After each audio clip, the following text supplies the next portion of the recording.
We're looking at sleeper wide receivers today. We're going to be looking at functional deep wide receivers that you can pick up in your drafts, and also those deeper wide receivers who might be hanging out in the later rounds to the waiver wire that you may want to look at later on in the season. We're looking at 10 of those wide receivers today, but before we dig in, you need to click that subscribe button right now. We're running player lists every day to help you with your drafts. We're going deep on these players, doing deep dives every day, even in season. Those top waiver wire players, we'll do a deep dive on them, their current status, their workload, on top of listing out the waiver wire so you can make decisions on which players to pick up. We help you set your lineups. We cover the matchups. It's all here with these videos. Click that button. Stop missing out. But we're going to start off with AD Mitchell. I don't want to go too deep to start things off, but I also want to be functional for your guys' drafts. AD Mitchell, round 11, draft price on Underdog. He's probably going to be very free in your redraft leagues, probably around 14 range, somewhere around there, maybe 13, 12, 15, 16. I'm seeing players go all over the board, especially these rookies. They're going cheap in drafts, especially in home leagues where people are drafting in the backyard. AD Mitchell, round 11 on Underdog. What I like about him is he's an upside rookie wide receiver, and he's free. He's cheap compared to the other upside rookie wide receivers. Talent-wise, not too far off. Situation-wise, maybe a slower-paced offense. You got Michael Pittman getting a 20 to 25% target share. Josh Downs starting the season banged up. We'll see his status for week 1 here soon, but he's going to get target share. They're going to run a ball a bit, but AD Mitchell's a hell of a talent, looking good in training camp, gets downfield, 4.3 speed, creates separation, and is a guy to pay attention to. He could be that wide receiver that comes out of nowhere. He could definitely be that wide receiver in this class that comes out of nowhere, and we might have one that does that. Maybe not to a Puka Nacua level, because that's something you should never predict for any wide receiver or even a class of wide receivers, and I'm not predicting there's any Puka Nacuas in this class. That's just a rare thing that happens. But AD Mitchell, when you look at the landscape of this class, he could be one of the rookie wide receivers that just does something this year, and it could be early on, it could be later in the season, but the upside's there, and you'll be able to know whether or not he's going to hit for you quick by watching how many routes he runs, by watching how many targets goes his way, how deep are the targets, and everything else. We'll cover that on the waiver wire every week, multiple times a week, covering how deep these players are getting targeted, how many targets, how many routes they're running. That's something you need to pay attention to. AD Mitchell is a guy like that. He's a guy you're going to have to pay attention to week in and week out. I look for the workload to ramp up during the season. I look for him to be on the field a lot, and they're moving him around from the slot to the outside in preseason. He's looking good. He's got some gusto. He's made some big plays, and he's an upside play. And upside plays means you're pulling a lottery ticket. There's a lot of downside here. There's a lot of upside, and we love that. Dontavion, Wicks is a Packers wide receiver you need to pay attention to.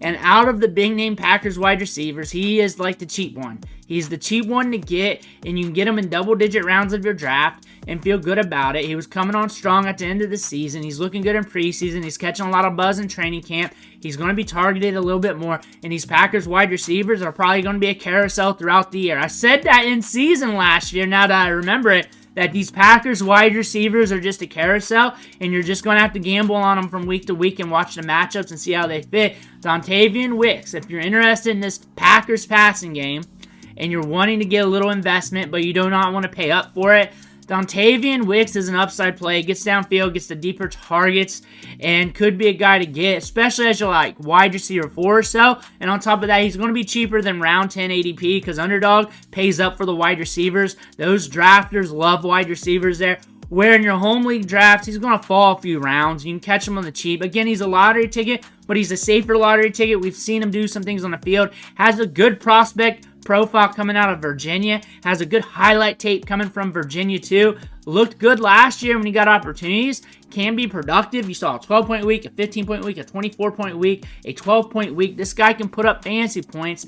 There's a lot of news around his name. Again, another lottery ticket. Greg Dortch is a guy that's getting a lot of buzz. We've been talking about him all off season long, since like February or so, especially once Rondale Moore left for Dynasty, redraft, and everything else. He's going to go and draft in a lot of leagues. He's going to get targets, and he's just one of those wide receivers. He just turns up randomly throughout a year and starts being productive. He's got a history of that. With Rondale Moore gone, he's going to get a lot of the short targets. They've been talking him up all offseason long. He's got a lot of upside in this offense as well. But he's a guy that you're going to pull off waivers or off the back end of your bench as a spot start, and you're hoping he gets the splash weeks. There's going to be some games where he gets 10 targets. He's going to have like 2 of those, and he's going to have a few games where he gets like 3. And this is the type of player he is. You got Marvin Harrison Jr., you got Trey McBride. They're going to soak up targets.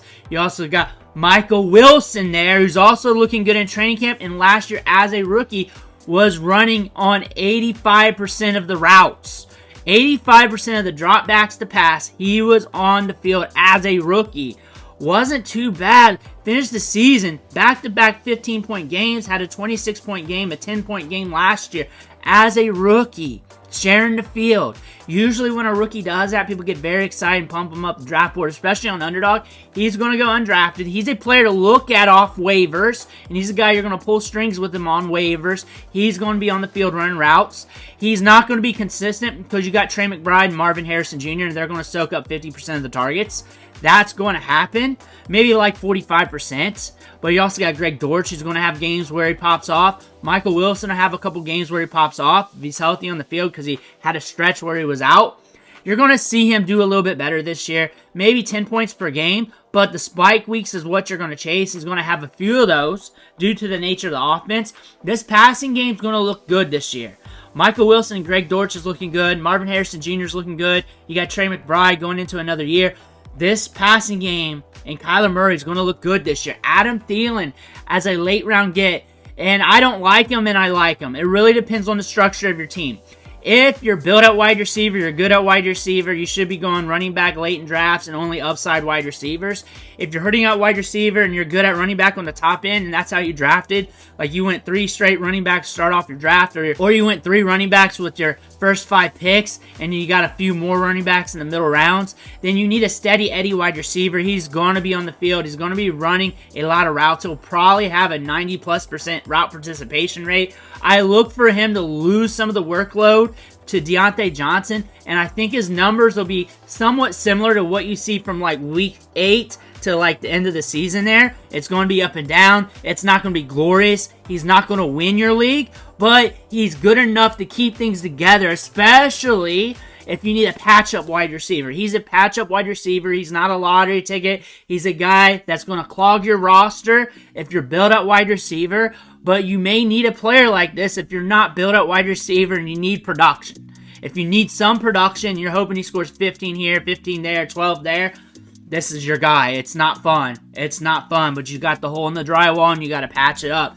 Brandin Cooks, same reason. He's not going to win your league, but he's going to have those games where he scores fantasy points. It's going to be up and down. We know CeeDee Lamb's going to get the targets. Also, I'm going to talk about Jalen Tolbert because he's even a deeper play for fantasy football. Watch for him off waivers because Michael Gallup's gone. Targets are going to go in this offense. Brandin Cooks gets a decent average depth of target of 13. Those deep targets are huge for fantasy football because if you bring in 1 or 2 of those deep targets in a game, it's Splash City. He proved that last year with a 32-point game against the Giants. It can happen. The right matchup, too, is very particular because if it's a softer matchup or a pass funnel matchup, then those targets could be reeled in by Cooks downfield. Could be a big gain. And then Jalen Tolbert's another wide receiver to look at. Michael Gallup's gone. He's going to be on the field. They did not bring in any wide receivers of consequence. But if you want to go even deeper with the Cowboys, watch out for Flournoy. Watch out for Flournoy. So this one here, I'm bringing you 3 players. Because you know what? Some people just skim through the videos. They look at the pictures. They try to bring it in. And they're not taking all the concepts. You know what? Sometimes I'm going to just give you more players. So you got 3 players for the price of 1 here. Rashid, Shaheed, you're going to get 2 for the price of 1 here too. A.T. Perry. Watch out for both wide receivers. They're going to be different. They're different stocks for fantasy football. Rashid Shaheed is that upside dandy who's going to have a lot of games where he gives you nothing, then all of a sudden a spike week. A lot of games where he gives you nothing, all of a sudden a spike week. He also gets nicked up with injuries. His hamstrings kind of go off a little bit. That being said, what you see down here is probably what you're going to see this year. A couple big games and a bunch of small games. You got to strategize around it, And you may not want any part of that, but you got to strategize around it. Because there's certain matchups that you can plug them in and pray with. Like a team with a pass funnel defense that teams like to pass against, or a team with a softer defense overall. He could bring in a couple deep balls. He's got an A-dot of 14.5 last year. He gets stretched downfield, gets 5 targets per game, 14% target share. A lower target share plus a big A-dot means this guy, or any player with those numbers, are splash play dandies. A.T. Perry, 2 players for the price of 1. If someone says, where's A.T. Perry in the comments, feel free to make fun of them. But A.T. Perry, good at the catch point, sticky hands, very reliable. Look for him to get some run this year. Again, he's a lottery ticket. Both these players are. Jerry Jeudy's another lottery ticket. But the same thing as Adam Thielen, but a little bit more expensive. Like, if my wide receiver depth chart is built and I'm good, like I went wide receiver to start off the draft. If 3 or more of my first 5 picks were wide receivers, I'm probably not making this pick and I'm shooting for upside in the double-digit rounds. However, if I'm hurting at wide receiver, I feel like I need more depth. If I need some production, then I'm going after Jerry Jeudy because I'm going to push around a 20% target share. I'm going to get opportunity. It's probably going to be a little volatile. It'll probably not going to be enough to win my league, but it's going to be enough to keep my roster afloat, keep me scoring fantasy points, prevent me from losing weeks, and allow me to really be buoyed by my running backs and not be too soft on the back end of my depth chart here because I got a wide receiver here that'll probably get enough workload to be somewhat fantasy relevant off and on throughout the season, and he's cheap, he's free. But if I'm built at wide receiver, I'm not looking his way. I'm not looking his way, and I'm pounding running backs. I'm getting those upside lottery ticket wide receivers and running backs, and that's just what I'm doing. But if I'm not built at wide receiver, this is your guy. Jalen McMillan is the lottery ticket wide receiver I'm going after in a lot of leagues. And on my lottery ticket meter, which I don't really have, which I'm just making up right now, he'd be a 5 out of 5. He'd be a 5 out of 5. He'd be a guy I'm going after. And with lottery tickets, if it's not coming around after a certain time, or if I feel the burn and I got to make some moves with the waiver wire, the lottery tickets go, and I'll just re-pick him back up the following week and just pray that he doesn't have a splash game. But he's going to be on the field. Everybody's talking him up. Big time fantasy football media is starting to talk him up a little bit. We've been talking him up for a long time. I've had commenters prior to that talking him up, and he's a cerebral route runner. He's good to go. I try to talk about him as much as possible to get the word out, and partly a big media talking him up is probably because of my videos, because some of my Jalen McMillan videos got a lot of views, especially talking about training camp. He's been looking good. He was productive in college, age 20 breakout age. He's cheap. He's free. Probably going undrafted in your league. Malik Washington. Now we're getting super deep. So this guy won the All-Star Game circuit in the offseason during draft season this year. Increased his stock everywhere. Watch his highlights from the Shrine Game practices if you can find them. Watch him from the Shrine Game. This guy was blowing up, making plays, looked good at the Combine. Very productive last year at Virginia with 1,400 yards and 9 touchdowns. The dude's just been electric. Odell Beckham is not going to play a full season. Malik Washington's going to be on the field sometime. And this could be a name that takes over or gets enough workload to give you some fantasy relevancy during the season. Malik Washington is a deep stash. So my meter for stashes, kind of like a 3 out of 5, 2 out of 5. I don't think he's draftable in your basic redraft leagues because you're pounding running backs on a lot of those stash plays, but he's a guy to pay attention to big time. And you got the finger on the trigger every single Sunday, and you're watching this name when the Dolphins are playing. You're watching the snaps, you're watching the routes, you're watching my videos for the waiver wire.